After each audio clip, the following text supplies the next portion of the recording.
Love you.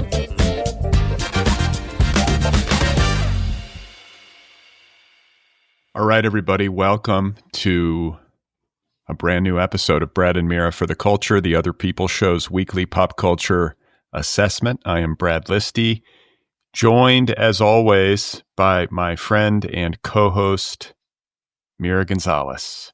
Hi, Mira. Hello, Brad. How are you doing today? What up?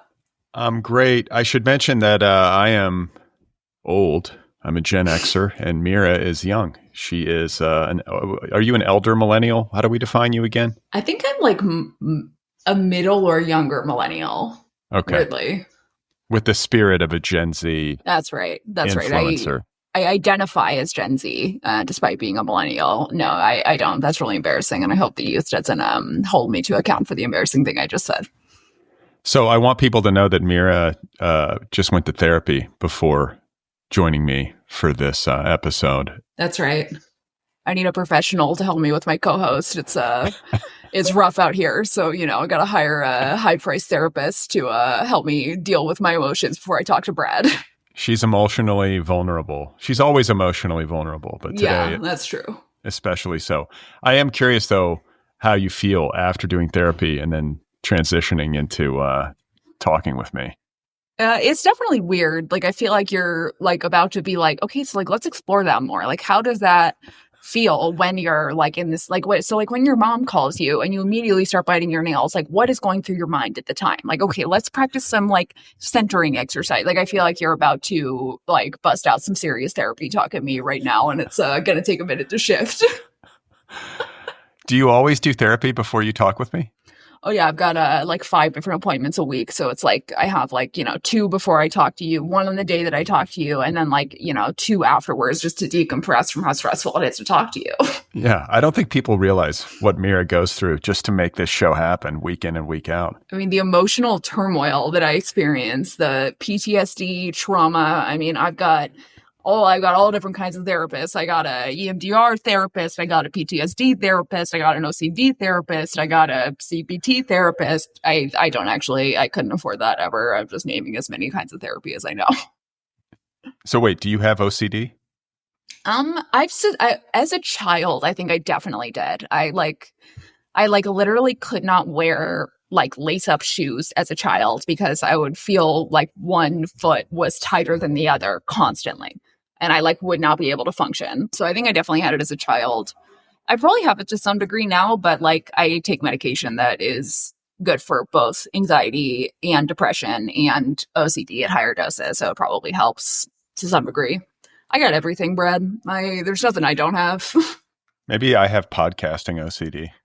Yeah. I think that like, let's see, if I were to diagnose you, like the strict adherence to schedules and like the anxiety when the schedule is not adhered to, like, for example, we're recording a day late today for reasons that'll become clear when we tell you guys what we were doing yesterday. But, that was a real struggle with Brad. It was like, Brad's like, okay, so we're going to record before we do this thing. And I said, no, Brad, I'm a girl and it takes me an hour to get there. And absolutely not. We're going to record the next day.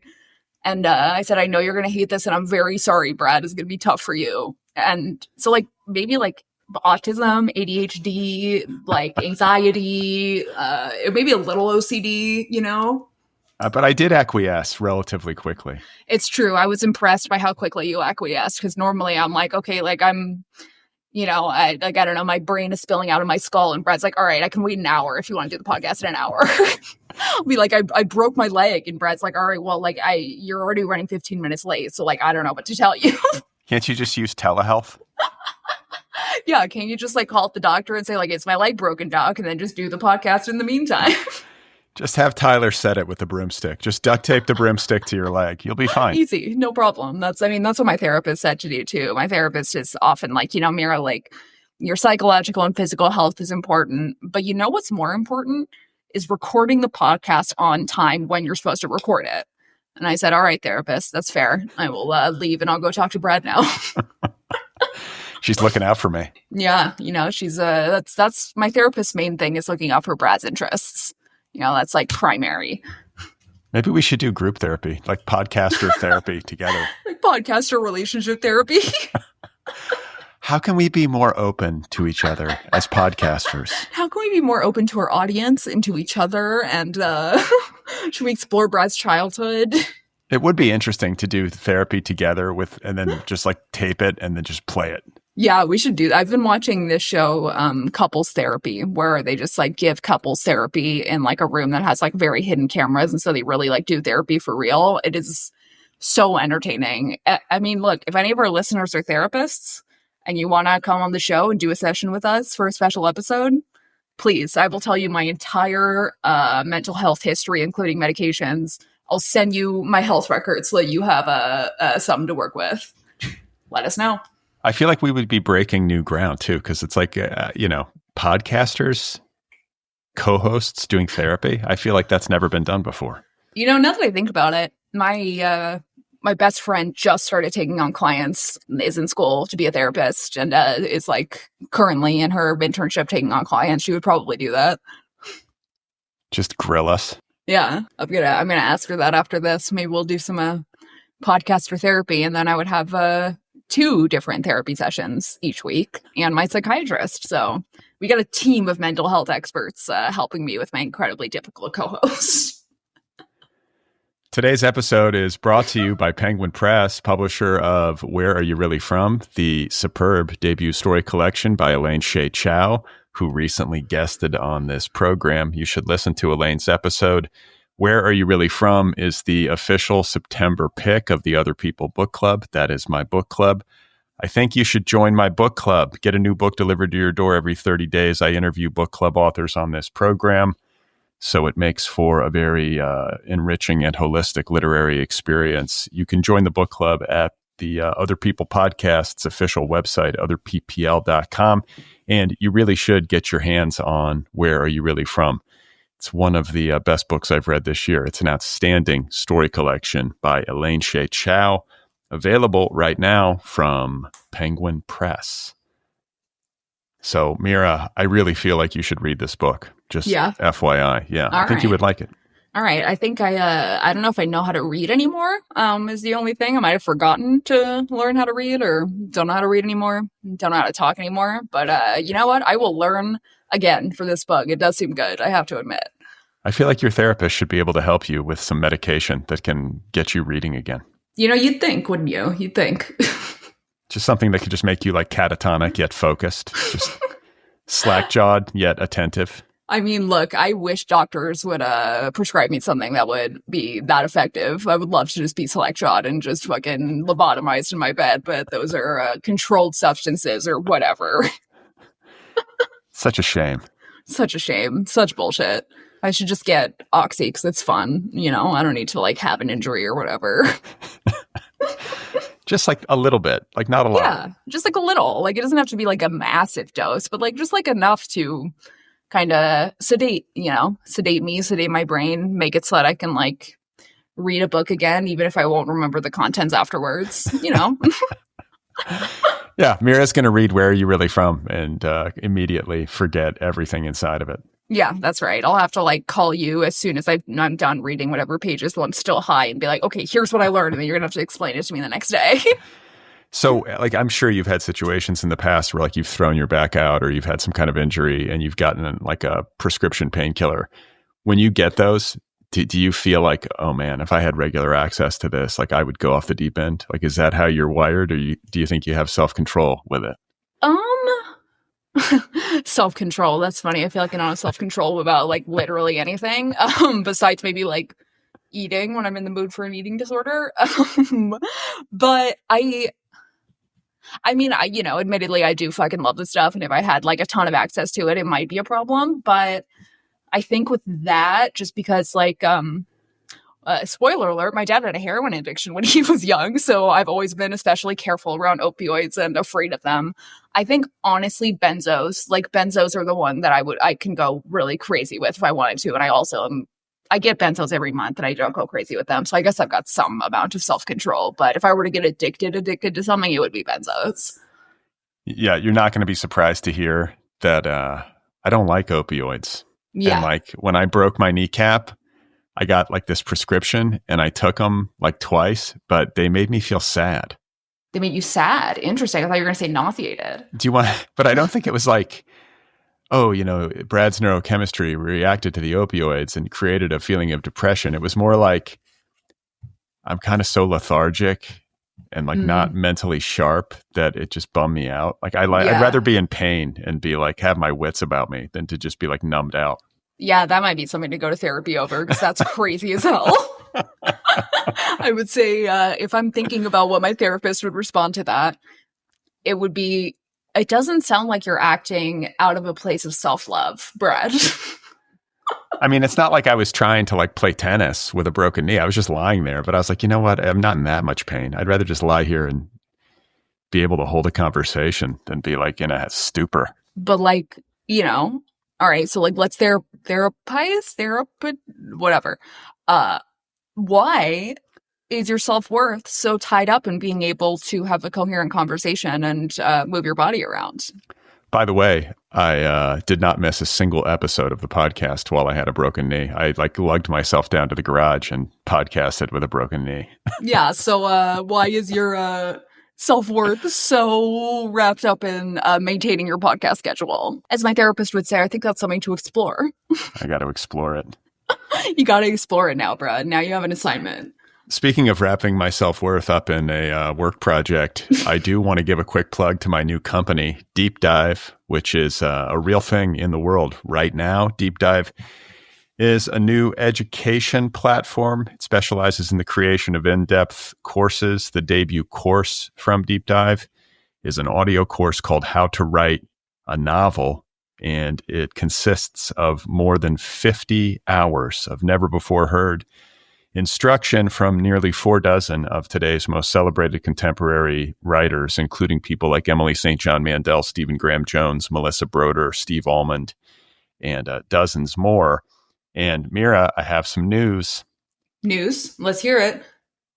There is a new course from DeepDive. It's imminent. Wow. Air horns here. And it's called How to Write Autobiographical Fiction. It is taught by Hannah Pittard, author most recently of a novel called If You Love It, Let It Kill You, which is a work of autofiction.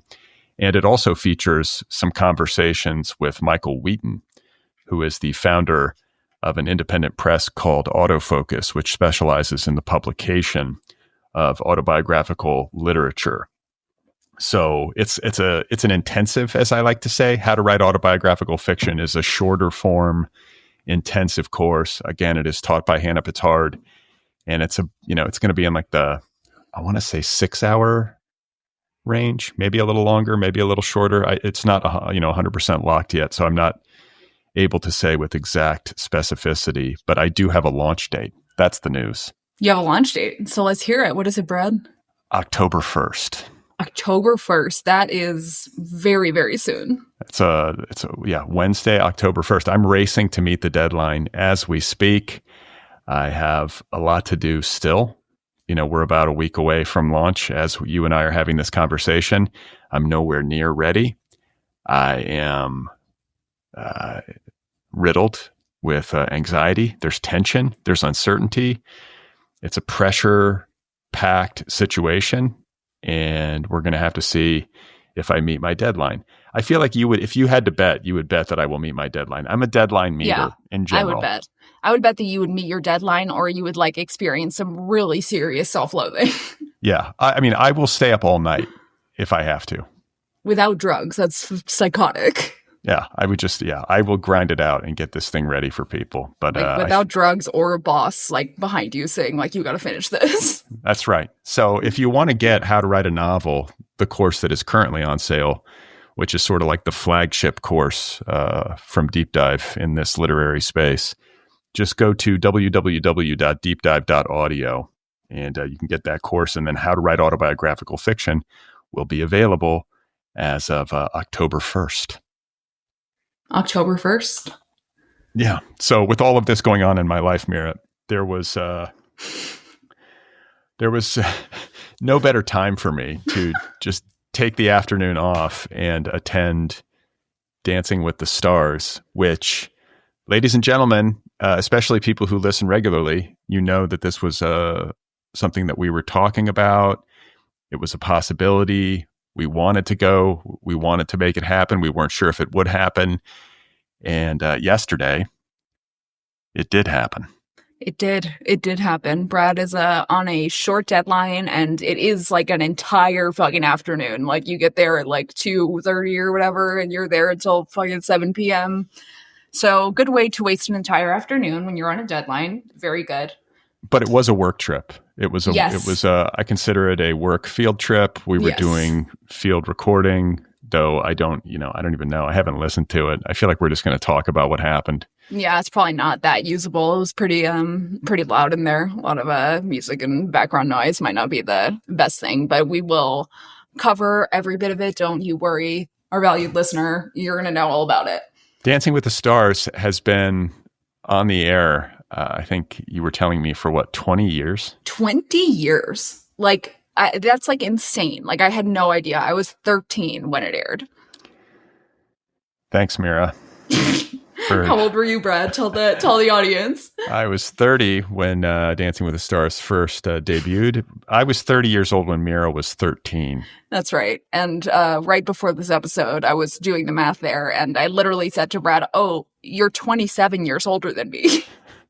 And with no time limit on doing the math, no pressure, no whatever, I just said, "You are 27 years older than me." And I was a straight A student, Brad. I took the AP test for calculus. I've lost a lot of my mental faculties, clearly. You can't read. You can't do math. Can't read, can't do math. I can't parse my own emotions myself. So it was the perfect event for someone like me who can't read or can't do math and can't all of that. It's been on the air for 20 years. So just to set the stage, it was a very hot day.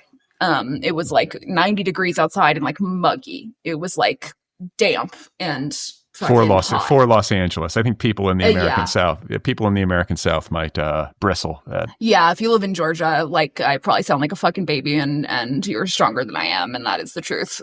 Because it's not normally muggy here. Like, they always say it's a dry heat normally, but it was really like gross weather. And they make you dress like in what they described as like fancy cocktail attire for recordings. And so, Brad, you were wearing a full suit. Like, you had like it was matching. Like, you wore like the one suit that you have. Yeah. I mean, it's the most dressed up I've been, I think, in like 3 or 4 years. I mean, it's been a long time. I have one suit. It's a nice suit. And I bust it out when I need a suit, right? And it's a Paul Smith suit. It is very nice. Yeah. And I was like in my closet, and I was like getting ready to go. And the first outfit that I put on was like, I do have like this kind of like casual blazer thing that I really don't like because it doesn't fit right. Mm. And so I put that on. I was like, I'm not going to wear a fucking suit. And then I looked at myself and I was like, I look like shit. And I was like, all right, I'll put on this suit. And so I just kind of think in those situations that it's better to overdress than underdress. Absolutely. That's like some of the best advice I ever got from my grandma was always carry a safety pin in your purse, and it's better to be overdressed than underdressed. Yeah. So I put the suit on, and then the taping for Dancing with the Stars takes place at Television City, which is it CBS still? CBS. But it's an ABC show that tapes on that lot for whatever reason. Why was the taping? That's a good point. Why was the taping at CBS? But I don't know if it still is CBS or if it's just Television City and it's maybe a more generic like television production space. Yeah, that makes more sense. But it's right next to the Grove, which is this kind of tacky, like Disney-fied outdoor shopping mall.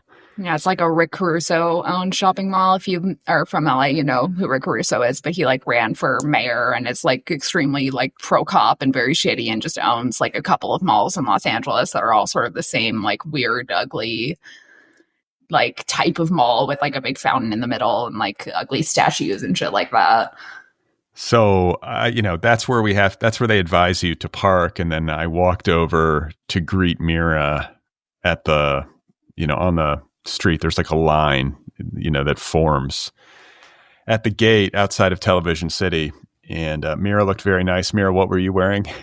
Well, I will tell you, Brad, thank you for asking. I was wearing a like floor length mesh dress from the 1997 Vivian Tam collection that my grandmother purchased every item from and then never ever wore and put in a box in her closet, presumably to wait for me in this moment to wear to Dancing with the Stars. Yeah, you look very nice. I feel like we looked nice. Yeah, we looked stylish. It was like we were well dressed, I felt. So we blended in, and then we get in line, and like we were on the guest list, and I think it was like a ticketed event, like, right? You can buy tickets to attend the show if you're like just like a fan of the show. And so I wasn't clear if we were in the correct line or if there was like a different entrance or something for the guest list. So I started walking up to like where people were going in just to check. And then it turned out it was all just one line. It was all the same. So I walk back, and as I do, Mira is chatting with this couple, this older couple, like older I'm just older than I am even, Mira. Yeah, God knows how old they were. Even older than you. I'm going to guess like mid-60s maybe, just this like white couple dressed nicely or whatever with like soccer mom haircut. And of course my stoned ass just was like, oh, hey, like, what are you guys doing here? Oh, blah, blah, blah. Oh wait, how many? Yeah, what was your weed intake for Dancing with the Stars? Okay, at that point it was like I think 100, but then I quickly took 200 more. So the total for the night was 300 milligram. But I was like already like, feeling pretty spicy on the first 100. Okay, so just for people listening who aren't potheads or don't take edibles, like a 300 milligram intake, it's so much would. For the average human being, I would guess like 99% of human beings, if they took a 300 milligram dose of THC, psych ward, would be in the psych ward or like laid out flat on the concrete, like twitching. Yeah. And meanwhile, like I take that much THC and my brain just kind of like calms down, and I'm chatting with a couple from Utah who's standing in front of us Dancing with the Stars. So this Mira's like, I'm walking back, and Mira's like, yeah, it's all the same line, these people told me, don't worry. Yeah. And so then I jump into the conversation, and I'm like, oh, like, you guys going to the show? Is this your first time? And they were like, no, we were here last week. Our son is a performer in the show. Like a backup dancer. Yeah. And I was like, oh. And I remember looking at the dad, and I was like, so tell me, like, who does he get it from? Like, which one of you has the talent, just trying to make small talk. And they kind of went quiet and like looked at each other. And the dad was like, well, it's a complicated question. Yeah. What did they say? They were like, they're like, well, it's a complicated answer. And so I was like, well, like, why? And like they sort of like paused and looked at each other. And like then the mom was like, well, he's Black and adopted. I was like, oh, all right. All right. He's Black and adopted. He's does not get the talent from either of you, clearly. Yeah. Because I mean, if we kind of describe these people. It's like soccer mom haircut. The dad was kind of like pot-bellied. And just like central casting, like dad from Utah or whatever. And neither of them, if I were to like look at them on the street, would I think to myself, like, this is somebody who can dance, but you never know, Yeah, you never know. I mean, I wouldn't have looked at them and thought like, oh, this is a couple who like adopted a gay Black son either. But like, there we were. So as we're standing there, like the line is kind of inching forward. And, for people who have never been to a taping of a show, like I've been to like several, but it's been a while. And I remember when I was in college, my friends and I dropped acid and went to The Price is Right, like as a joke.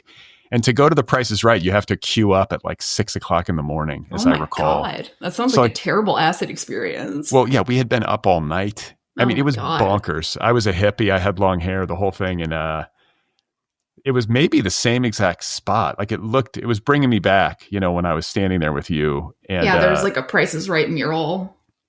Yeah, I mean that's where it always has taped. It's it's been a mainstay at Television City for decades. But the point is that they treat you like cattle. Like you're it's hot and muggy, and we're dressed up in like wool suits and long dresses, and we're waiting outside in this weather, and I'm sweaty, and I get miserable when I'm sweaty like that. Mm-hmm. I don't like wearing suits. Period. I feel uncomfortable. It's like the one situation where like men are less comfortable than women is situations like this. I felt like sweat was like beading on my forehead, and then I felt like I was like, I was like soaking through my shirt. I was like, I've got to keep my coat on because I'm not going to be the guy who's like sweating through his shirt. I'm not doing it in public. I'm going to cover myself. I don't care if I have like, like heat stroke. I'm staying covered. You gotta maintain your dignity still. No, yeah, I don't want to look like gross. And then I started worrying that what if I smell? Which I don't think I did. I asked you at one point, but like my suit has been in my closet for so long. I didn't even smell musty. It was like I didn't smell anything, and I've like got kind of like an intense sense of smell. Like if somebody's got like BO next to me or something, I like cannot handle it. You didn't, so you're good. Okay. Yeah, because like that would be really upsetting to me because I'm not somebody. I don't think I ever, unless like I'm camping or something. Like I don't smell. Like I'm good about that. So I do kind of feel like if an adult person is like smelling really badly of BO, like they maybe just don't really shower enough. Like, because I feel like one day of sweating like might make you smell a little bit if you're up close, but it's not going to be like a crazy nightmare thing. Hygiene is important. Yeah, but exactly. Because like if you think about it, human beings, the human body is just inherently disgusting. Oh yeah, it's just like a sponge full of water. Yeah, and just feces and pus and blood. Oof. And like left untended, it'll just get hairy and smelly. Ugh. And it will be disgusting. God, I hate having a body. It's the worst. It's so humiliating. It really is. It's so debasing to have a body. And I mean, like, especially when you're at Dancing with the Stars and looking at these dancers and what their bodies look like, you're like, oh, I'm like a disgusting fat pig. Like, I'm like, what the fuck's wrong with me? I'm just like a fucking, I'm like those people from WALL-E on the fucking space station, the like big round fat humans who like roll around. Like, these dancers are the most like ripped people I've ever seen in real life. They have the best bodies. It's crazy. Like the abs on that one girl who was dancing, I think she was dancing with Corey Feldman. Like she had genuinely the craziest abs I've ever seen in a person. It was wild.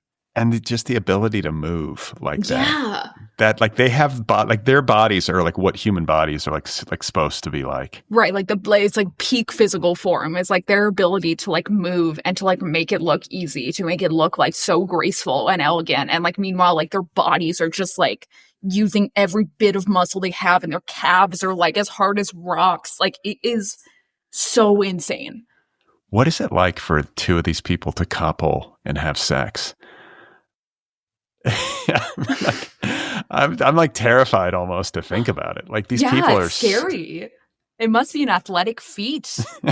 Like it's got to, I mean, it's like, you know how like at like Olympic Village when the Olympics happen, like there's like, they have to give out like 1 million condoms to everybody because they're just like fucking, like everybody is just fucking. They're like, we're these athletes. We've got these like fucking the bodies of gods. Like, and we're all fucking all the time nonstop because that's just what you do when you're like that fit and hot, I guess. I wonder if it's like they're like reveling in their physical superiority, like their mutual physical superiority, and it's just like joyful and like ecstatic, or if they're like competing with each other like during copulation. God, that sounds awful.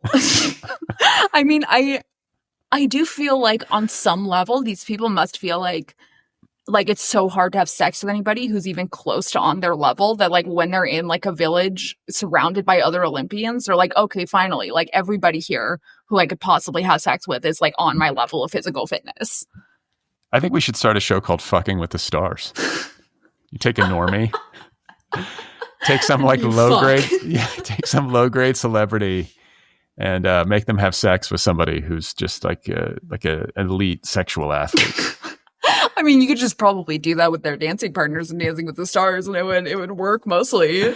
Yeah, like Andy Richter, like having like a coronary trying to have sex with his dance partner. It was like Andy Richter's like whole like little like opening video segment was about how like all of his friends and family are like, you're gonna have a heart attack, Andy. No, the woman, who's the hostess, like the blonde, is it Juliana Hough? Is that her name? Yeah, I feel like that was her name. I don't know who she is though, but Yeah, yeah. she's like the MC, the female Yeah. MC with the other guy, and she was like interviewing him after his dance, and she was like, on social media, all your friends are worried that you're gonna have a heart attack. That's such a crazy thing to say to somebody when they're done with Dancing with the Stars. Like, so fatty. Like, are you gonna fucking have a fucking heart attack, you big fucking fat Florida ass? I was like, yeah, he's like sweating and like trying to catch his breath, and this woman's just like smiling and talking like a manic like radio DJ on cocaine and like insulting him to his face. The way that these people have to talk, like to be on television doing this, like when you're actually in the studio and you're hearing like the judges be like, that was the most magnificent thing that I have ever seen. You came out and you had so much energy. It is like, you're like, holy shit, these people are being way too fucking intense. Like they are really fucking like taking this to the next level. Cause like, that's just like how intense you have to be, I guess, to like have it read on television. But it felt insane. Like I felt insane. Yeah. Well, like, let's bring people in. So we're outside, you're waiting outside. This is for the people who, will never be able to attend a taping of Dancing with the Stars. These poor unlucky plebes. Yeah. You're waiting next to like a chain link fence on some random side street in LA. And then the line starts moving. You have to go through security, show your ID. They check you on the list. You go through a metal detector. And then they funnel you over to like it's like a loading dock, basically. Yeah. Where the studio is, where the actual Dancing with the Stars studio is, and they line you up outside again, and you stand there for like another 45 minutes. There's a lot of standing in line. Yeah, and you're just sweating, and you're like, oh my God, I kind of got to pee, and I need a water. There's none of that. They don't give any water. Mira is like, I'm kind of hungry, and then there's like this trailer, and there's like craft services people like bringing food out of this, like, it looks like a horse trailer. And like the food was like these like bowls of like beef. I was like, that just does not seem like good. Like it's like all muggy and hot outside, and they have these like bowls of beef coming out of a car. Like it was rough.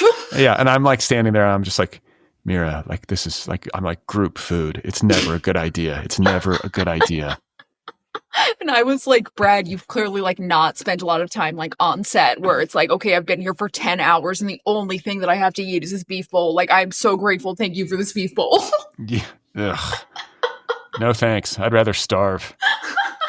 But it's also notable to me that like when you go to these things, like you go to any kind of Hollywood event where there's a taping and there's a crew, the crew members, to me anyway, always seem like they're on a little bit of an ego trip. Like they like being in the crew, and they like you knowing the fact that they're like in the crew. Yeah, they like the power of that little badge, like being able to like have like the little earpiece. Yeah, I've got a walkie-talkie on my hip. I'm part of this. I'm part of the machine. Yeah, they kept coming out and being like, all right, everybody, like if you're in line, like you stay here, we're going to herd you in like just a second. And it's like, all right, how many times are you going to tell us that? Like we know we're waiting out here. It's going to be more time. Like what?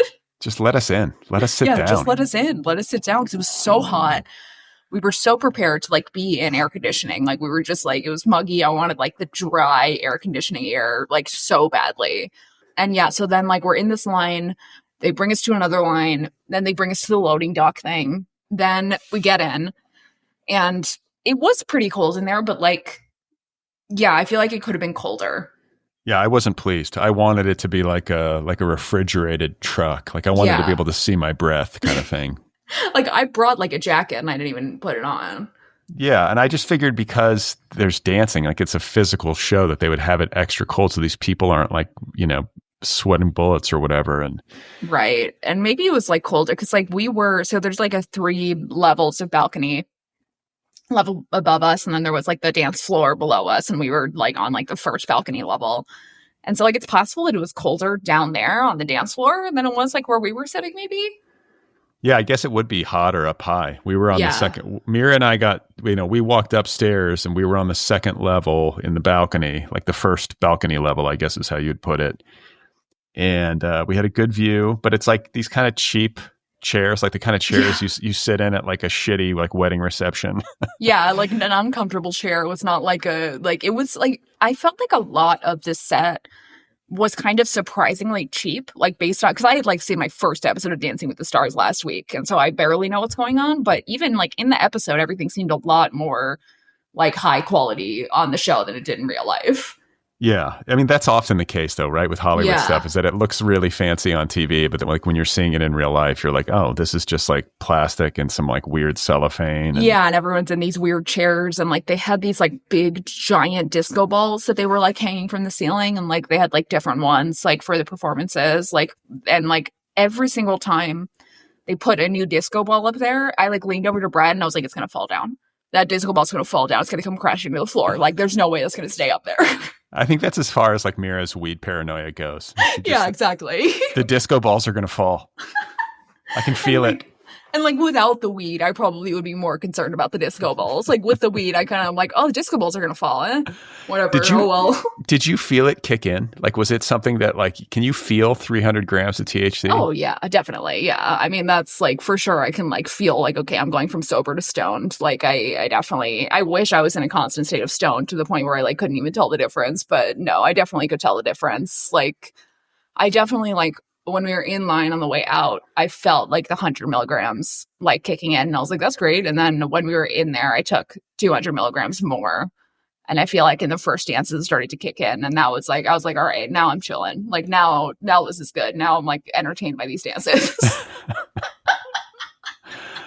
I meanwhile, I was raw dogging Dancing with the Stars. I was totally sober. And it is like crazy to be sober in that situation. Like it is like truly insane. Like that is like, if I like didn't have weed in that situation, I would have been miserable. I would have been like, what the fuck is this? This is fucking weird and everything's fucking dirty and gross and I like, oh, like whatever. But with the weed, everything was super entertaining. It was a very entertaining show. What was cracking me up so much the whole time was the hype man. Like very beginning of the show, we show up, and like for those of you who've not been to like a live recording of something, this is pretty normal. Like if you go to like a late night show recording or something, there's going to be like a comedian at the front of the audience who's like hyping everybody up and like making them laugh and giving them shirts or whatever. So like the audience is like warmed up and ready, and then they'll be there being like, okay, like now's the time to clap or whatever. And like, but it's like, it's Dancing with the Stars. So it's not like you can get like a low level comedian and then it's like a good gig to be the warm up comedian. Like, it's like a guy who like doesn't, like I think, Brad, I think you said like he doesn't have the riz. Like he was not commanding the stage. He like does not have the riz of like a good DJ, which is really what you need. He kept being like, all right, everybody, like hype up. Like, let's go. I want to hear some noise. And like nobody was responding. He was just like, I feel like nobody could see him besides you and me. It's genuine. It felt like a Sixth Sense situation where we're seeing dead people and nobody else is. Like he's sitting there, like he's standing in this weird corner of the room. And it's like he's got like his little mic in his hand and he's like, all right, everybody, like, let's go. But then they like keep cutting off his mic because they're like doing countdowns to like the live shows. No one can even hear him. And he's just kind of like running around to different corners and like trying to get everybody to like get hyped. And nobody's like watching him or listening to him. It was really funny and like incredibly grim as a job to have. I cannot imagine. Yeah. I mean, he's just clapping and like, he was acting out as if he had everybody's attention, and yet nobody was paying him like a single bit of mind. And you know, it's also worth noting that we waited outside for probably an hour, and then we get inside and seated, and we had to wait like another 45 minutes at least before the show began. And it's also worth noting that Dancing with the Stars is a live broadcast. It's really much more live than I thought, too, because like I've been to like late night show tapings, I've been to Jeopardy tapings, and for both of those, the late night shows record like first thing in the morning so they can then edit it and then it airs that night. Jeopardy records like many weeks in advance. Like we were like, when I was there, they were doing a recording for an episode that didn't come out until like a month later. But this one, like we were in the studio as the show was airing, like on the network, which was really crazy to me. That was like, it was much more live than I expected. Yeah, I was kind of interested in how it was all happening. Like, because that means to put a show on live that's being broadcast to however many millions of people, that's intense. Like you've got to be on your mark.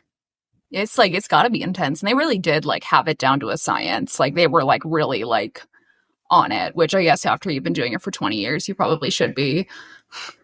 You would hope. You would fucking hope. You could feel the pressure in the room, and then you could kind of get to see what happens during the commercial breaks and how orchestrated it all is. And they bring the dancers down, and they do this little like interstitial bit where they pose for the cameras before they dance, and they're kind of spotlit, and then they go out and they take their places on the dance floor. And then as soon as the commercial break ends, the lights come up and the music is cued. And I mean, it's got to be all rehearsed, but I mean, it's like, it's very quick. It's like, they're really getting through all the different things. They've got like a whole routine that really like works. They've got the makeup people down there, like doing makeup in the commercial breaks and then running away and all shit like that. They have like they had like a playlist that they were playing like to hype everybody up like before the show started, and then like it's sometimes in commercial breaks, and like it was just very like, imagine like the most basic playlist that you can possibly imagine. That's basically what it was.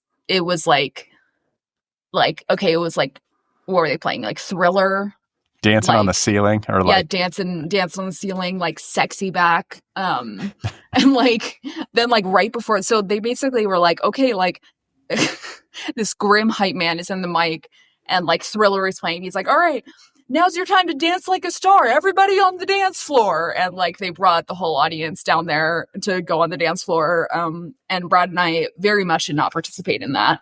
We were like, we're going to sit our ass down in these seats and absolutely not do a dance-a-thon, not down. Did you have any inkling at all to go dance? Like, what did it even, did you like, not for 1 second did I even consider it. Like, I saw that and I immediately was like, nope, I'm good, thanks. I feel like maybe for social media, it would have been good if we did like a selfie of the two of us on the dance floor, just like, you know, like mugging for the camera or something. But But I was too stoned and Brad was sweating too much. Yeah, that's part of the problem. I don't want to move. I just got to sit here and like cool down. Yeah. After we were like outside in the heat like that for so long, like I was like, all right, like I'm not going to go down there and like move my body around and dance. Like, hell no, I'm going to sit in this seat and like absorb the air conditioning air that I love. I just want to be comfortable. I wanted some water. Why didn't they give people some water? It's like, why not have a water bottle under the seats? That was so crazy. I was so thirsty. I feel like they should give everybody like a water bottle and some trail mix. Like, that's make them a little bit more comfortable.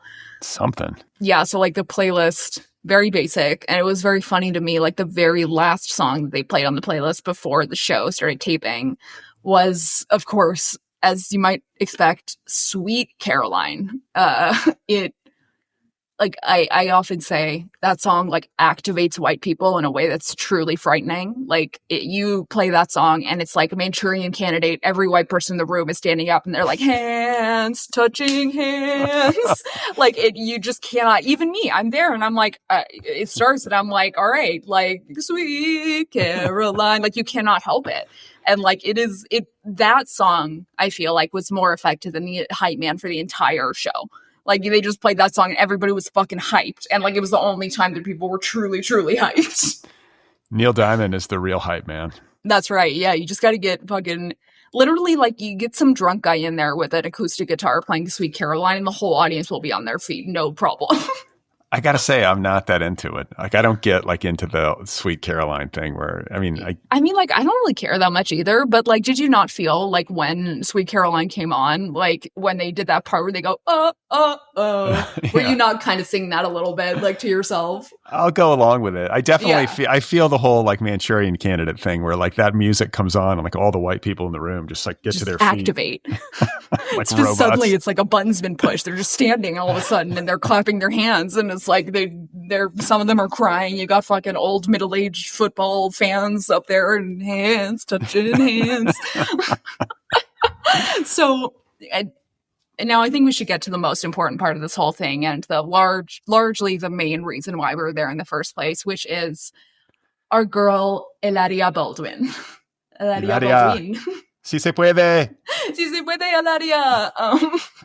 So I think genuinely, legitimately, we were the only Hilaria Baldwin fans in the building and maybe in the United States. It felt like that. We were pariahs. We're on an island, Mira. We stand alone. It was like we were like these girls who were next to us who were like they were like so into the show. They'd like, one of them had been there like 3 times and whatever. And Brad kept tapping them and being like, who is that person dancing? Like, I mentioned to them, I was like, well, like, I think Hilaria Baldwin has like a fairly good chance of like getting towards the end. And they were like, yeah. But, you know, her dancing partner is kind of controversial, and like, so is she. I asked, why is the dance partner controversial? Apparently it's because her dance partner, Gleb, who also, like, all of the housewives were in love with him when he was Lisa Vanderpump's dance partner. Apparently he's known for dating his dance partners. So, Alec, you got some competition. Be careful. He's a very handsome guy, that Gleb. He's very handsome. He's very handsome. And he's very, like, tall, like, and very, like, I don't know, manly. Like, I was like, oh, okay, I get it. Like, it's kind of like you wouldn't expect that person to be straight. And I think that goes far. So when you're sitting there and you're getting close to showtime, they start running through some rehearsals. And the dancers are out. Like, they come out in their in their, I guess, their costumes or their dancing outfits. Attire. And they're on the dance floor with their partners. They're kind of warming up a little bit.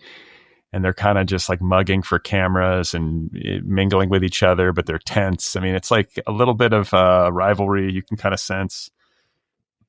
And it was, I got to say, it was, I mean, not to be weird or anything, but it was kind of a thrill to see Hilaria come out. Like, I was like, there she is. It was much more of a thrill than I even expected it to be. Like, being like, okay, there she is in real life. There she is. Like, I never in a million years thought that I would be in the same room as Hilaria Baldwin, let alone excited to see her. Like, I've like, this is something I should probably discuss in therapy, because something has gone so deeply awry in my psyche for this to be happening. But like, that's how I feel about Corey Feldman. I was like, I was texting my wife Carrie during the show, and I was like, never thought I'd be in a room with Corey Feldman. Like, what happened to me? To be like in a room with, like, I mean, it was a truly like almost psychedelic experience to like be in a room with Hilaria Baldwin, Corey Feldman, Andy Richter, and Zac Efron's brother. I was like, Jojo Siwa. Jojo Siwa. Like, Jojo Siwa was there, and I spotted her from the top balcony. I was like, oh, look, there's Jojo Siwa. And like, I'm like filming Jojo Siwa, and Brad is like in my ear, like, who is that? What are you doing? Who is that? Mira, who is that person down there? Who is Jojo Siwa? What kind of fucking name is Jojo Siwa? It's a fucked up name. Yeah. Do you live on Tatooine? She, I guess, competed or something in Dancing with the Stars, and that's why she was there. I don't know. My daughter, I talked to my daughter about it, and I think Jojo Siwa was on the show in a previous season, like as a competitor. She wasn't competing last night. She was observing. And she wasn't competing last night. She was just like watching and hanging out. And yeah, I guess she competed in a previous season. She also was like, came up on the show Dance Moms, which is like little kids like having to do like these very intense dance trainings with absolutely insane women. So she's clearly trained a lot. It, like, seeing the dancing in real life was actually incredibly impressive. Like, even, I mean, minus some, like, I do think we should talk about Corey Feldman's dance. That was really a lot. Okay, it was one hit wonders night. So everybody's song was a one-hit wonder. I'm not sure if they get to choose the songs or not. But like, this choice makes me feel like they do get to choose the songs, because Corey Feldman danced to Baby Got Back by Sir Mix-a-Lot. And like, it was fucking rough. Oh my God. His dance partner is the one with the craziest abs I've ever seen. And she was amazing, of course. And I think she might have like won last season. I'm not totally sure. But like, he is like like, Andy Richter was performing, and Corey Feldman is still the worst dancer I've ever seen in my life. Like, worse than like me, I think. And like, that's saying a lot, because like Brad and I the whole time were like, oh God, if we were in this situation, like, I'd be fucked. Like, I wouldn't be able, like, I would be training every day and I still wouldn't be good. We would both be better than Corey Feldman. When Corey Feldman was dancing, though, I did lean over to Mira and I was like, I think this is what I would look like if I were out there. Like, I think you would at least look like Andy Richter. I feel like you'd be better than Corey Feldman. It's stressful to imagine, but there's a part. I mean, the thing too is that like they really are kind of setting people up to humiliate them just for like ratings, because sequence in the Corey Feldman dance routine where he's on his stomach on the floor and he's literally humping the hardwood floor.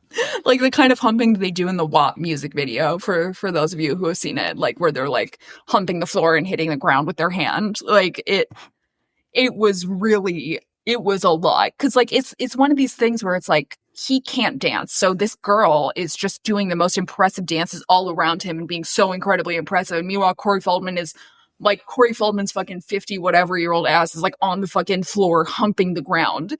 It is, I mean, it's humiliating.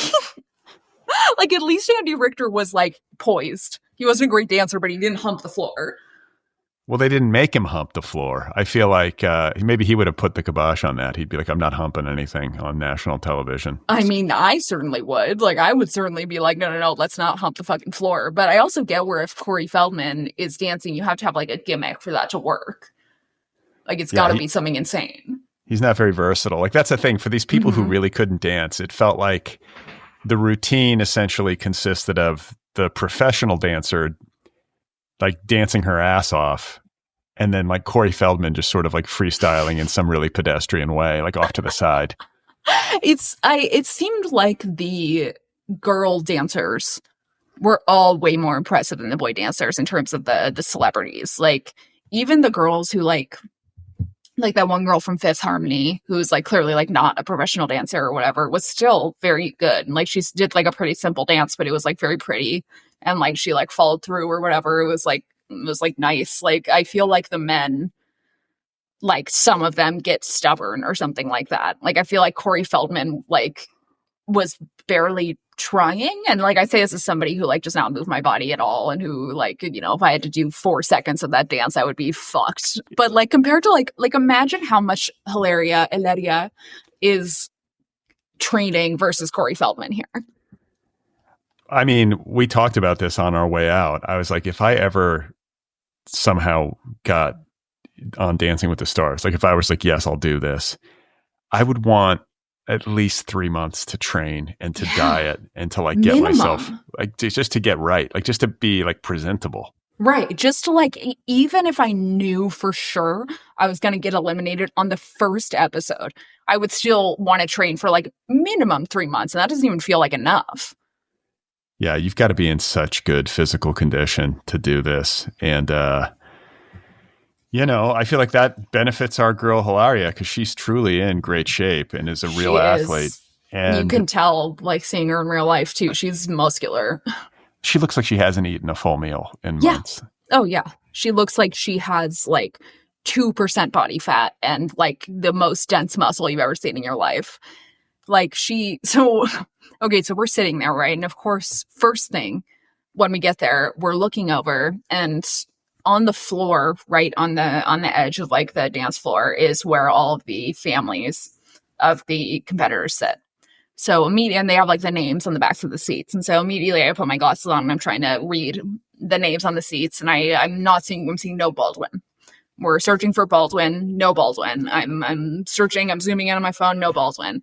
But, and like, we're insane. We're out of our goddamn minds. I probably need more medication now just because this thing has ruined my psyche forever. But we're searching for the Baldwins. Everyone around us thinks we're fucking Baldwin super fans. Like, we're going to start stalking them or something like that. I spot with my little eye, like 4 or 5 seats in the section that are the only seats that don't have any names on them at all.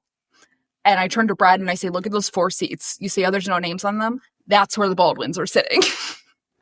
And Brad's like, really? Do you think so? And I was like, yeah, I'll bet that's it. I'll bet that's where they're sitting. There's no way she's not going to have any family there at all. Like, that would be insane. And then we're sitting there and Brad looks over and he turns to me and he goes, that's Carmen. That's Carmen right there. And I was like, what the fuck? And like, Brad doesn't have glasses, even though I do feel like he definitely needs them. And I do have glasses. And I couldn't see that it was Carmen. I don't know how the fuck you spotted that child from like so far away. I have great vision especially for somebody my age, but I was like live texting Carrie as this was all going down, like giving her the play-by-play. And I was like, I've spotted the children. She immediately texted me back. She's like, creep. It was truly insane. Like, I don't know how the fuck you did that. And like, then we're Well, looking wait. You don't know how I did that. We watched every episode of their reality show. I feel like I know these kids. Obviously, but she was so far away. I would recognize her if she had been like maybe 20 feet closer. But like, they were like, it was like a distant audience member that you were immediately able to call out as being Carmen. It wasn't that far away. It was like 4 football fields. No, it wasn't. It was like we were in a little studio. It wasn't. I mean, I probably would have eventually been like, oh, that's Carmen, but I definitely wouldn't have recognized her as quickly as you did. Well, the thing is that like I wasn't sure if it was her, but then the thing is that she's sitting next to like 4 other kids, and they're all little boy, and I was like, oh, okay, that's clearly the brood. Yeah, and she's got one of them on her lap, and then it was Hilaria's like gay boyfriends were there, like watching the kids, I guess. No Alec. Yeah, this was like, I think the real psychodrama of the night for me is that I wanted to see Alec Baldwin like in studio, like cheering his wife on. We were praying for that. Yeah. And so part of the show, I would say like the first half of the show, it was like, well, wait, is Alec going to like make some sort of grand entrance? Like, is this the way that he rolls? Like, he doesn't come out when like the proletariat is cheering. He only comes out for Hilaria. And then it was like, well, maybe he's seated in like the balcony somewhere alone so that he's like unbothered, like he's on high. Which he could have been, I guess, but I guess not. No, because we found out via his Instagram that he was posting from New York. And so we were like, shit, okay, I guess he's not here. All the children are. Listen, I mean, just on a practical level, you've got 7 kids. Hilaria is a mom of like 7 young children, or at least, you know, I guess Carmen is getting to be close to a teenager, or she's a teenager, but at least 5 of those kids are under the age of 8. I mean, they're little. Yeah, little. And they are based in New York, and she's flying out to LA to compete. She's probably training 6 or 7 days a week for this thing. Yeah. And then she gets on an airplane, and when you fly from New York to LA, like you're eating time. So this thing is going live at like, her body clock is like at 8:00 at night. Yeah. And I know, like, you're a parent and you have that many kids, like by 8:00 at night at her age, like you're kind of starting to drag a little bit. Oh yeah. I'm tired by 8:00. I don't even have kids and I'm not her age. Yeah. So this has got to be an ordeal for her and this family. She's got to be exhausted. And I'm not surprised really that Alec wasn't there. Like, we were trying to sort it out, and it did seem there's these 2 guys who were with the kids. And I think from the show, at least one of those guys was on the reality show. Yeah, it was her gay boyfriends. Yeah, so those are like, it's like either a couple or they're like just gay friends of hers that are, maybe they're buddies too, but they were sort of like the Mannies. Yeah. And there were like, what, 4 or 5 of those kids were there. Yeah, it was 4 or 5 of them, because it was like 3 of the boys were sitting in their own seats and then 1 was on Carmen's lap. And it's so, like, why wasn't Alec there? Yeah, right, because it's like, okay, like you have 7 kids, you're getting tired, whatever, but like, it's not like Alec is like home having to watch the 7 kids. Like, they're all at Dancing with the Stars, and Alec is just like, what? Like, I don't know, like home cleaning, presumably? Like, I'm 67 years old. This jet lag is exhausting. My body is deteriorating on a daily basis. I am afraid if we make Alec come out that he might, kill again. I feel like I'm in a fishbowl when I'm in Los Angeles. It's so hot and muggy that it reminds me of Tijuana. They didn't even have the decency to seat me in the front row.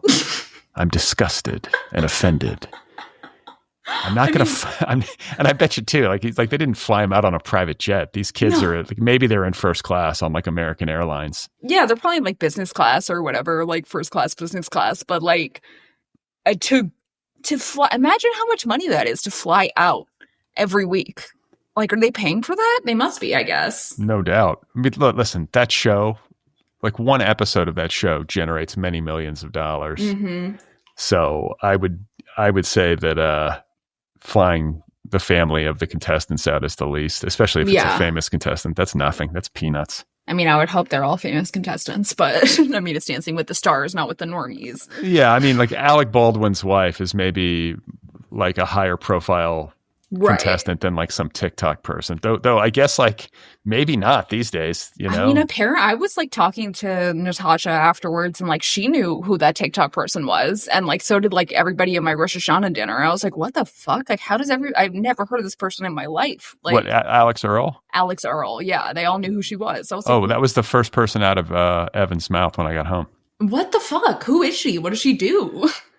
Probably she like a makeup person? I was gonna say like makeup tutorials, and then like, but then she's like doing the splits while she's doing her makeup. Like that's it. That's how you become famous on TikTok. These TikTok people are like deceptive because a lot of them are on TikTok doing dances. Like you have like Addison Rae or whatever, and she is like an incredible dancer because her whole career was like coming up on TikTok doing these little TikTok dances and like inventing these little TikTok dances.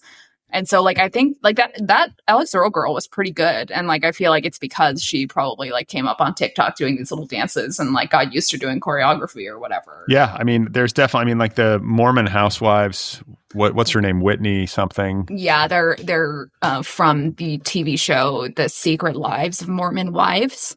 And it was Jen Affleck and Whitney. I don't know what her last name is. And, like, those girls, I don't know why, but they were so fucking impressive. It was crazy. The Whitney girl who basically won the night was so indistinguishable. Good. She was indistinguishable from a pro dancer to me. Yeah, we had to ask the girls next to us, like, which one is a pro? Because she, like, truly, and, like, you can really tell with these people which one is a pro and which one's not, except for this one couple. She, like, just appeared to, and she had just had a baby a couple of months ago. Like, wait, Whitney had? Yeah. Jesus Christ, these Mormon ladies can just insane crank them out and go dance. I mean, yeah, dude, apparently. And like, I mean, at one point, like Brad was like asking about who they were. And I explained to him what I know about the Mormon ladies. I haven't actually watched the whole show.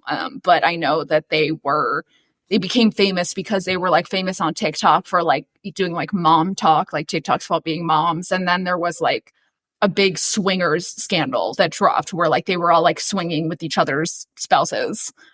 And like it was like a whole thing, and it got them like a reality show on Hulu. And then it got them on Dancing with the Stars, I guess, where they both just fucking absolutely killed it. It was crazy. I've never like just like jumping off of platforms into the arms of their dancers and doing splits and all kinds of crazy shit. Like it was really wild. Those Mormons are really not fucking around, and you could tell that Hilaria was seething, just furious. It was an incredible night for polygamists all over this country. It was interesting because like there was like the dancers on the floor, and then there was the other dancers who were not performing would kind of like gather in this little balcony area so that when they interview the dancers as they get off the dance floor, you can see like the other dancers behind them clapping and stuff like that. So like we really had direct sight of Hilaria Baldwin for most of the show because she, of course, was like up there like as much as she possibly could be, you know, getting camera time as one does. And yeah, my read on her was that she was exhausted. I think she was genuinely bone tired last night. She seemed exhausted, and like she did a good job with the dance. Like Brad and I both felt that she was like really technically proficient. Well, wait, we should start with the dress. Like, let's just start. Oh yeah, true. We were saying, you know, each dance is obviously distinct from the next. Each dancer, like they have a song and they have an outfit and they go out there and they do their routine. They have props sometimes, like, you know, they do, different things. Yeah, like one dancer, like we all had pom-poms under our chair and we had to like wave our pom-poms because it was like a cheerleader like thing or whatever. And I was like, well, that's kind of a advantage, right? You get a little bit of like an unfair advantage. So, and the girl who won, Whitney, had this like hot, like salsa short little, you know, red thing, you know, on, and this really fun song. And it was like a really high energy thing. And her outfit really like swung with the dance moves. Like it had like fringe on it. So it like really like moved well. Like you could really like tell it was like a perfect outfit for that dance. And I think she had like beads in her hair too. Like she did. She had like little red extensions that like matched her outfit. Yeah. So I felt like, I was like, oh, okay. Well, yeah, you have a winning combo here. And then I was watching some of the previews or some of the social media content before we went to the show. And I think you could kind of see Hilaria training for this routine. And I was like, I hope this isn't the routine. And it was. Yeah. And she had this like, kind of like, what do you call it? Like it's a purple dress. It was like what's the color that you would call it? Burgundy almost? I forget what. I would call it like a true purple. Like it was like a like kind of like a darkish purple, but like a true purple, like a I don't know, it was like a bright purple. It was kind of like it was like a lame fabric or something. It was kind of shiny. And it was long sleeved. The top was tight. And then it was long. It was floor length, and it had a long slit down the side that went like all the way up to her hip. And then she had her hair up with kind of like gems in it and shit like that. And she looked great. I mean, it was like it was a flattering dress. It wasn't like an ugly dress or anything like that. No, she looked good. But I'm like, this is Dancing with the Stars. You're trying to win this thing, and you're in a floor-length dress. And then the song that they picked, I'm going to totally forget what it was or how it went. What is love? Well, yeah, that is it. What is love? What is love? Baby, don't hurt me. Yeah. It's a fine song. Not nearly as fun as other songs in the show. And she's wearing this floor-length dress, and these other girls are out there like shaking their ass in like short skirts. And it was like a pretty slow dance. It was a tango, so it was like not like a fast-paced dance. Like her dance last episode was like a salsa or a cha-cha or something like that, where she was going really fast and she was doing these dance moves, and it like really suited her. And this was kind of the total opposite. Yeah. And so I'm like talking to Mira at the show, and I'm like, do they get to pick their song? Like, did she pick this? Like, I feel like the producers set her up to not do well, or to not get nearly as much of a crowd response, or like to not get nearly as many votes from home viewers, or however it works, and she also didn't have like any like good props or anything like that. Like it was like that Whitney girl had like a table that she was like pretending to like bust the table, and then she like jumped on the table and into her dancer's arms and stuff like that. And like this like the Hilaria dance had nothing. Like they had like a big disco ball that I thought was going to fall on them. And like, that was pretty much it. And I should say that all of those things aside, she was technically pretty excellent. She was good. She's a good dancer. And she's athletic and has the body and the movement and like the hips. And like so much of this is just innate and like natural. Like you either have the body for this or you don't. Yeah. But I felt like she did well at the dance she was given. And I have to believe she was given it. And I felt like the crowd response in the room was pretty muted. Like it was polite, but she didn't like electrify the room. Like when Whitney was done, like the place exploded. Yeah. And then I think there were a couple of other dances, like the gymnast did that big, somersault. There were like moments where the audience like jumped up on their feet and they were like, holy shit. Like it was like, Hilaria had none of those moments. She wasn't, obviously well liked in the crowd. Like I think we were kind of pariahs for liking her at all. But it was also like, so it was like she would have to do an incredibly impressive dance to get everybody on their feet. And it was like just not. They loathe us, Hilaria. We'll always be the underdogs. We're always going to have to fight for everything we get. Alec, soy muy cansado. They want us dead. There's no time for sleep, goddammit. We're here to win. I think cansado means sad. Oh. I don't understand your Spanish. I can barely understand English. I'm 67 years old. I'm 67 years old. I'm tired. I'm at home. I want to go to sleep. So it was, it was, Brad and I think, were like disappointed with the choice of music, with the dress, with the type of dance. And then we get to the elimination portion.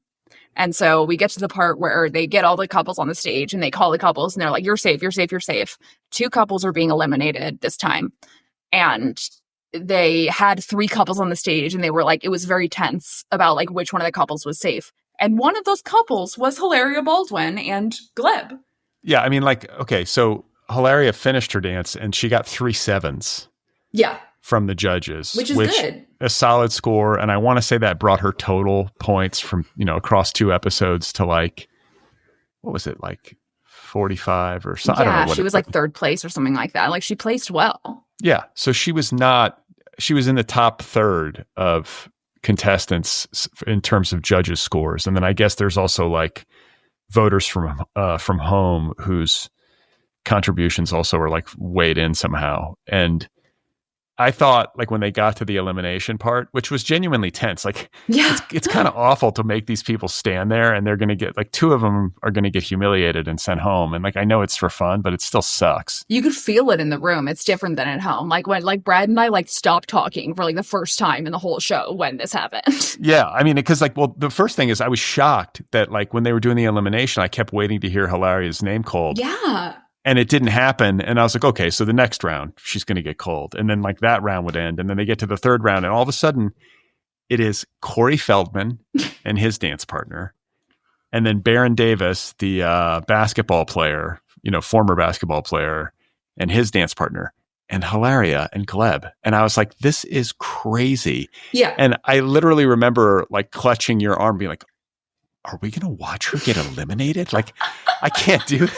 I can't handle this. It's too much. Like, I felt myself like genuinely like my heart dropped a little bit. I was like, oh my God, like we're gonna see her get eliminated. Like we're coming here on the second episode of Dancing with the Stars and we're gonna watch our fave get eliminated. That's what's gonna happen. And the thing is that like her kids were there and I feel like they would have cried. I think she cried. I think I saw her crying on the stage when she like was in the last three. I think it means a lot to her to at least make it to like, the semifinals or something. Like she wants to she doesn't want to be like embarrassed. Yeah. I mean, like, I think like the only reason that she was there is just because people don't like her, like because like she got good scores from the judges. So I have to imagine that like, however they weigh the votes from America, like they probably just do it in terms of like who is the most popular. And like she's not popular. There's like Latinos, like Latino Americans are at home just like voting her down like by the tens of thousands. They're just like, vote Corey Feldman, whatever. Who cares? Get Andy, just vote Andy Richter. Just anything. Vamos, Corey. Vamos, Corey. Si se puede, Corey.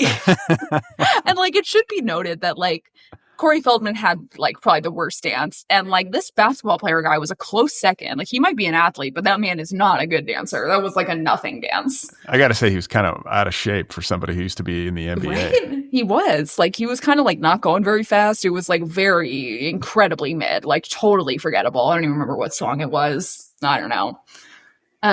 Yeah, you would think like NBA athlete would be like a great dancer. Like you think they'd be coordinated, right? Like you think that they would be like able to, I don't know, get around, but I guess not. Well, that's the thing though, is that sometimes the people you think would be able to do it can do it. And sometimes the people that you're like, no way can they do it. And they get out there and they can kind of move. Like it's just. It's true. I felt like Zac Efron's brother was kind of like surprisingly like had the beat with his little samba. I was like, all right, this man has hips. I see. Yeah, all the ladies. And like I feel like the Irwin kid, like Steve Irwin's son, what is his name? Robert Irwin? He's kind of a fan fave. And when I got home and I talked about him with my daughter and she was like, he's so cute. Really? That's surprising. I mean, it's not. He's very handsome, but like, I guess maybe he's just a bit young for me. So I'm like, oh, that's like a baby. He's a safe crush. Exactly. He's a safe crush. He's the safe one. He's the nice one. I think the Zac Efron brother is like, you get a little older and that one becomes the hot one. Why are I feel like Australians are always so fucking happy. They're just like handsome and good looking. Like I hooked up with an Australian guy for a while and like I was like, you're the most attractive man that I have ever hooked up with in my entire life and you're so happy. Like this is not going to work out. This is like you and I are not meant to be, my friend. Like you have a great life, but I'm not the one. Really, Mira? Yeah, and that accent also freaks me out. Like don't come around me when I'm high if you're Australian talking to me like that. Enough THC and that shit'll send me right into a psychosis. 300 milligrams. My God, shrimp on the barbie. Crikey, Mira.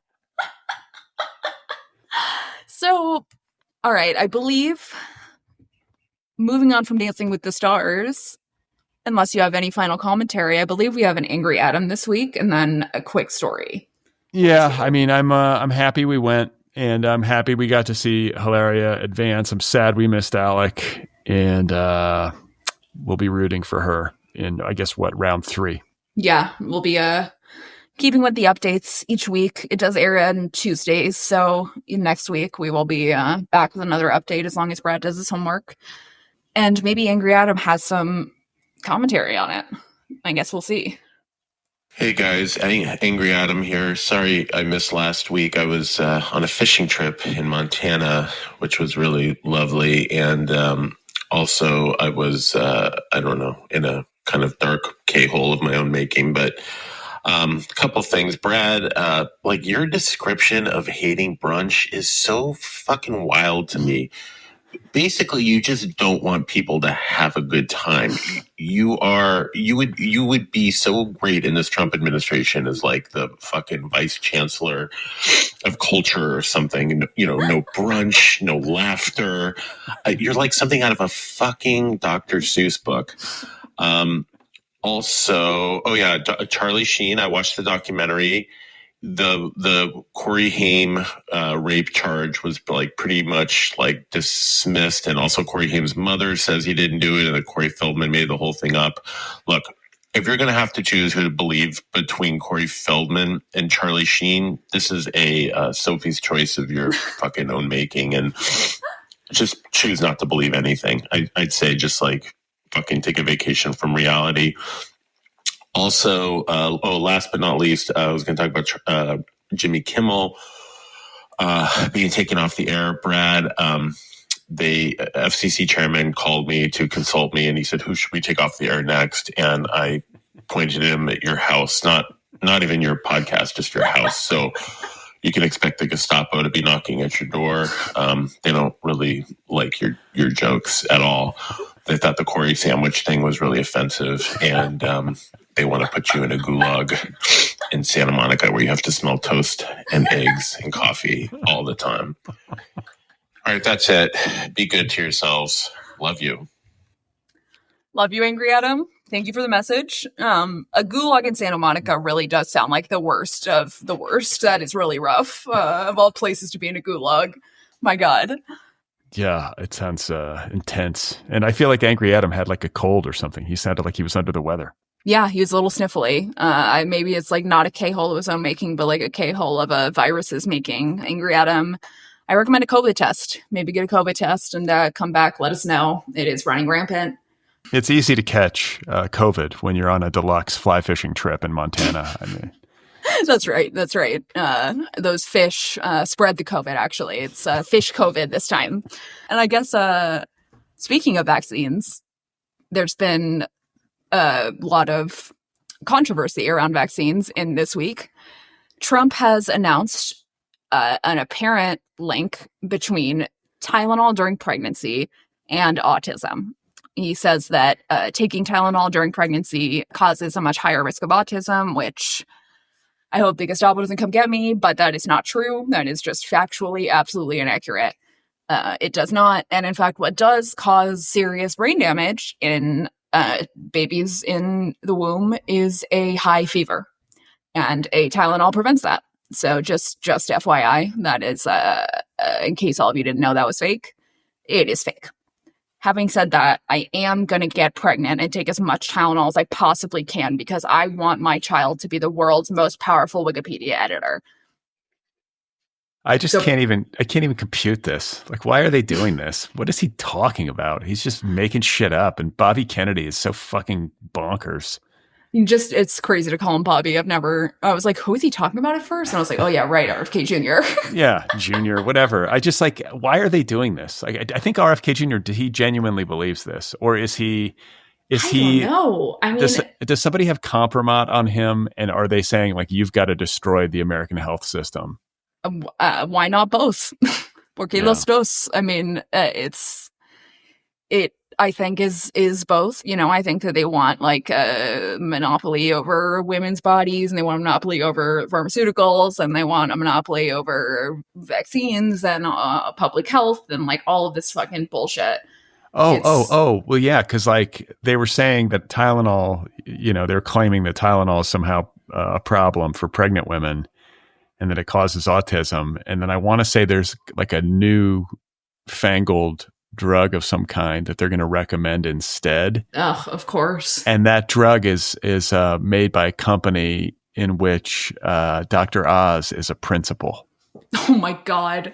Jesus fucking Christ. That means they're all on the take. I guarantee you Trump is getting paid If that Of company is course. real, if I have my facts right, and if that Yeah. drug goes on the market and Dr. Oz starts like championing it as an alternative and all these like MAGA moms are ordering it, I guarantee you Donald Trump is taking a cut of every sale. Watch, like, that drug is going to invent like a brand new kind of autism that's like way like less productive than the kind of autism we currently have. It's going to be like a kind of autism where like they're not interested in trains so that we can't get good rail lines. Yeah, they can't code. They're just like, what? Right. It's the non-trained, non-coding, non-Wikipedia editor autism. Like, we're going to make a bunch of autists and none of them are going to like Frank Zappa, not one. It's just so like witheringly stupid and just exhausting to watch. There was a point in there where Trump said that autism is a newfangled thing because he has never seen somebody over the age of 70 with autism. And my response to that is two simple words: David Byrne. He's 73 years old, so, you know, do with that what you will. Is he open about it that I'm autistic, or is it just you observing? No, but have you seen the guy? I mean, I've seen him. I haven't I haven't made like an analysis of his. He's America's foremost autist. I mean, there is no man more autistic in the world than David Byrne. It just is like, it's clear as day. You see him up there doing his little dances, like riding his little bike around, whatever. Like, the man is a powerful autist. I like his dances. I love him. I'm a big David Byrne fan. I love his whole thing, his jumpsuits and everything. I love it. We need more autists. We need women to take much more Tylenol when they're pregnant so that we can get the productive kind of autists. It's important. Yeah, like take Tylenol. And speaking of vaccines, I got double vaxxed last Friday. I got the flu shot and a COVID shot on the same day. And like, you know, I got a little fever over the weekend and like kind of felt crappy, and then it was over. And I was noticing like because I did the same thing. I got a flu shot and a COVID vaccine like just at the same time because like I just wanted to like get it over with, just be sick once and then not be sick again. And this time when I got it, you had to write down that you had a pre-existing condition or you could not get it. Yeah. Which was crazy. Yeah, that's what I did. I was like, they were like, I mean, the pharmacist sort of winked at me. They're like, you have to self-identify. So just like check no or check yes on number 5 or whatever it was. And so that's what I did. But like, yeah, A, I just want to be vaccinated and give myself the best chance to avoid getting COVID. But B, I have like a son with disabilities who's like immunocompromised, and I don't want to bring that shit into my house. Yeah, of course. And it's like, it's enough to just not want to get COVID, but like, obviously bringing it into the house is a huge fucking problem. And like, I mean, I have asthma, so it's like easy for me I do have a pre-existing condition, so it's easy enough. But like, I also had to get, and like, not to out my mom here because she is not an anti-vaxxer in any capacity, but there's a weird moment there in the 90s where people were a little confused about things, and it was kind of, you weren't really sure what the anti-vax thing was all about. And it turns out that I never had a measles vaccine. They tested my blood and they were like, bitch, you are not immune to measles. What the fuck? And I was like, okay, I'm going to go get the vaccine. And it was like, it was really hard to get it. I like kept having to be like, no, I got a blood test and I really don't have this vaccine. Like for real, like no one believed me.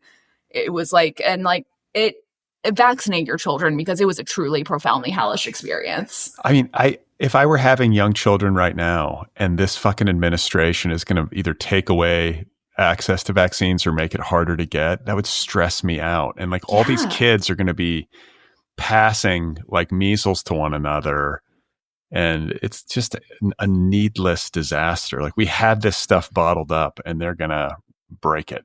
Yeah, we're going to get brand new diseases like that we've like not had for fucking centuries. I mean, Jesus fucking Christ. And today Trump went to the UN to say some more crazy shit. I think it was it yesterday or today? I don't know. Whatever. Might have been yesterday, but by the time this podcast airs, it'll be a couple days ago, whatever it is. And this is not about autism or vaccines, but it is completely insane and pretty funny. So let's hear it. Of open borders, you have to end it now. Let's see. I can tell you, I'm really good at this stuff. Your countries are going to hell. It's time to end the failed experiment of. I'm really good at this stuff. Wait, your countries are going to hell. He's talking at the United Nations. He's talking to all of the United Nations member states and saying, I'm really good at this stuff. Your countries are going to hell. Like, what are we even doing putting this fucking Yahoo up? I can't believe he's the president. I mean, this is just so humiliating. Again. Yeah, again. Like, there's no excuse. I mean, it's just a complete humiliation. Yeah, it really is. It's we've just got a bunch of fucking maniacs in charge, and then we have like RFK Jr. being like, you can give each other a vaccine or you're gonna fucking die. Like, it's so fucking hellish. Like, oh my fucking god, we are in the worst timeline, truly. All right, so I think we have one more very quick story before we leave you all to your devices, and that is about Matthew McConaughey, whose dad died during sex, which is something that he requested, I guess. Well, this was many years ago, we should say. Like, Matthew McConaughey's dad died when I think Matthew McConaughey was like working on Dazed and Confused. Yeah, so it was a long time ago. It was in the 90s when his dad died. And so he was having sex with Matthew McConaughey's mom. He died immediately afterwards. Or she maybe calls him Matthew during. McConaughey. I think that he was actually like in the like they were in the act of like flagrant delicto or whatever. Imagine having a dead person inside of you. Holy fucking shit. So then he dies. Matthew McConaughey shows up and he's like, holy shit, there is my dad's nude corpse. Wait, but did Matthew McConaughey see? I don't think he saw it. I think no, he did. He saw it. He went to the house because mom called and he saw it. And like there was his dad's like nude corpse. And then I guess as the coroners came and they were taking his body away, they got like a blanket to try to, sort of cover him up. And his mom came out and tore the blanket off and was like, he wouldn't have wanted this. And I guess to expose his large penis, show it to everybody for one last time, because he did have a notoriously large penis, didn't he? I mean, probably all these guys. I mean, like he wouldn't have wanted this. Like, A, how do you know? And then B, right. Like I have in my will, like written that if I am being taken out of my house naked, that I am to be covered completely. Like, please. You're like, Carrie, please cover my shame. Yeah, please. Last thing I want is my naked corpse being like stretchered out to the ambulance while my neighbors like stand there looking at me. And like your dick must shrivel a little bit when you die, right? I honestly don't know. Maybe it gets erect. Like, it's like you know what? I think it does get erect, actually. That's terrifying. Wow, I'm really glad that my grandma wasn't a man when I was taking care of her dying, because what if she had a boner the whole time? I don't think you have. I think you're in a weakened state when you die. You're not like revved up. I mean, I guess the guy was having sex. But I feel like I read that somewhere, that it was like your body its natural response will just like give you a boner sometimes.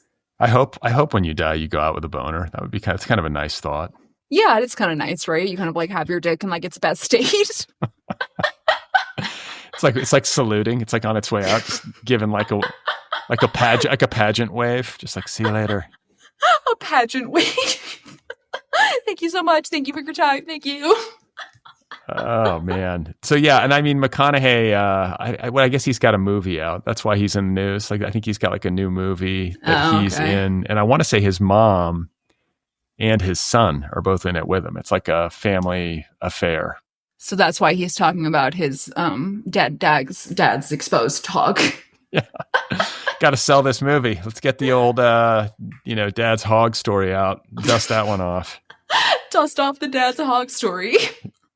I'm honestly kind of relieved that Matthew's making movies again, because I feel like he's been there's been a period of years where the only thing I've seen him really do is make like commercials for corporations or like appear on like Manosphere podcasts, like talking about like how to live a good life or something. And I've much preferred it when he was like smoking weed and playing bongos nonstop. Like that was a much better McConaughey. Yeah, just smoke some weed. That's what we want from you. Make us feel happy and just like be the stoner dude be the one good guy from Texas. Right, exactly. Be the one good guy from Texas. That's all we ever wanted from you. Yeah, because like I want to say he was flirting with running for governor of Texas.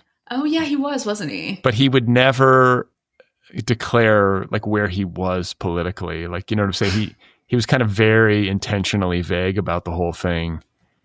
And I mean, I guess if you're going to run for office in Texas, it's probably not a good idea to be like, I'm a leftist. It's Right. it's not going to play. But I don't know, man. Just stay out of politics. Just be stoned and happy and enjoy being like a handsome like bro. And just enjoy your life. Just be a chill guy. Just smoke a blunt, like hang out. That's all we want from you, Matthew. I just want to tell you how to live a good life. Mira, you just gotta, what is it? Mira, you just gotta keep living, man. JKL. It's like I keep getting older, but they stay the same age. Yes, they do. My dad's hog was flying high the day he died.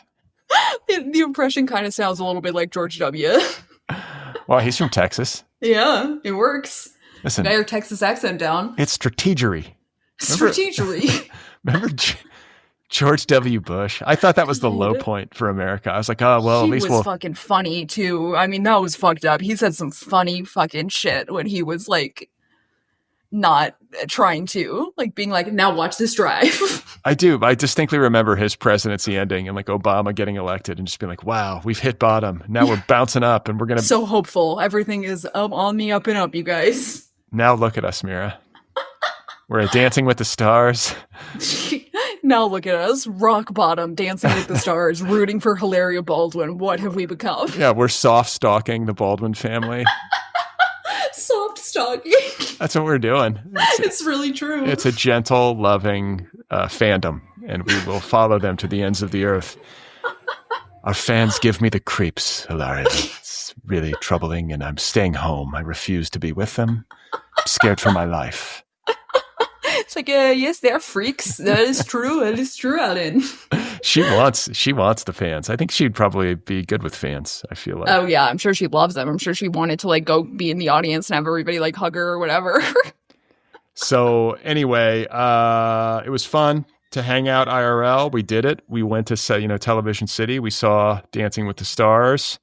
And, I know we've got to wrap up, but I do want to say that I did read a story that Taylor Swift's mother-in-law-to-be is already pressuring them to have a baby. So this bet that we have going, just so you know. Oof. And Taylor's no spring chicken, at least in terms of pregnancy. Like she's, if they're going to do it, they're probably going to do it soon. Oh, man. I mean, just wait until July 2026 so I can get that $100, Taylor, please. I feel like we should sweeten the pot by making some sort of like side bet on whether or not they'll use a surrogate. Ooh, yeah. I feel like she's a billionaire. I'm betting for surrogate. She's going to do surrogate for sure. She's going to outsource her pregnancy. She's not doing this. No, absolutely not. So she's outsourcing it. I don't know what that will look like. Maybe she'll have multiple babies at once with like multiple surrogates. She'll have like multiple like Irish twins. But Irish twins are born like what? 15 months apart or something like. Oh, is Irish twins not when you like cheat on your wife and then there's two born like at the same time? Or is that just like one right after the other? It's like one right after the other, like as soon, because they don't use birth control because they're Catholic. That was my understanding of it. But it's I see. That makes sense. So yeah, but I just feel like she would have two kids who aren't even like biological twins, but who are basically born within like 1 month of each other just to like knock it out. I could totally see that. So anyway, that's something to look forward to. And I think that does it. I think we've concluded this episode. We did our duty, and it's a proud moment. It's a proud moment. I feel like a proud parent. Can't wait to share this conversation with the world. That's right. Our beautiful conversation full of edifying information about Dancing with the Stars. So thanks for listening. And I love you, our lovely listener. You're the love of my life. Yes, that's right. We love you. Thank you. And we'll talk to you next week. Bye-bye.